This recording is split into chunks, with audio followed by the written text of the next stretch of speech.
फिर 2, फिर 3, फिर 4।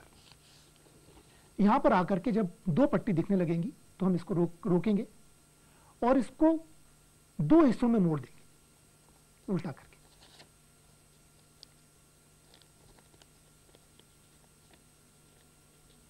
ठीक है जी। अब ये जो है, ये हिस्सा जो दाहिना हिस्सा है, इसको थोड़ा सा नीचे की ओर खिसकाएंगे और आप देखेंगे कि नीचे क्या बन रहे हैं। नीचे 2 बिल्कुल शंकु जैसे, शंकु के आकार के 2 आकृतियां बन रही हैं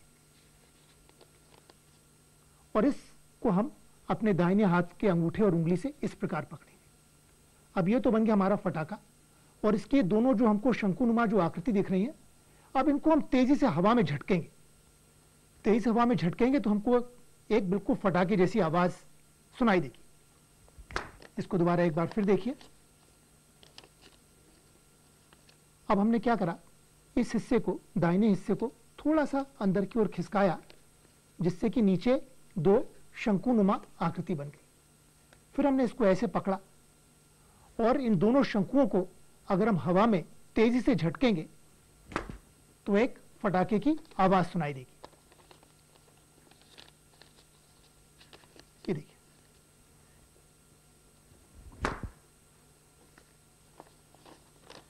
एक बार इसको बनाने की विधि और देखते हैं। एक कागज लेते हैं और उसमें हम 5 रेखाएं बनाते हैं बराबर दूरी पर और फिर उसको इस तरह से मोड़ते हैं। 1 मोड़, 2, 3 और 4। इतना होने के बाद में इसको 2 भाग में बराबर मोड़ देते हैं। अब इसमें जो दाहिना हिस्सा है उसको अंदर की ओर खिसकाते हैं जिससे नीचे 2 शंकुनुमा इसमें आकृतियां बन जाए। अब इसको अगर पकड़ करके दोनों शंकुओं को हवा में झटकेंगे तो एक पटाखे के फटने की आवाज जैसी आएगी। इसको एक बार दोबारा देखिए। ये हो गया, हमारे दोनों शंकु बन गए।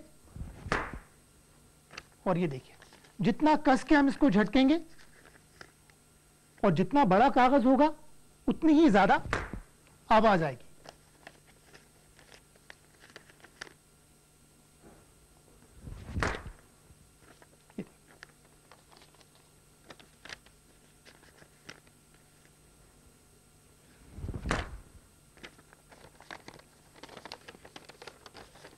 इस खिलौने को बनाने के लिए, पटाखे को बनाने के लिए हम किसी पुरानी पत्रिका का कवर या किसी अखबार को भी इस्तेमाल कर सकते हैं बनाने के लिए।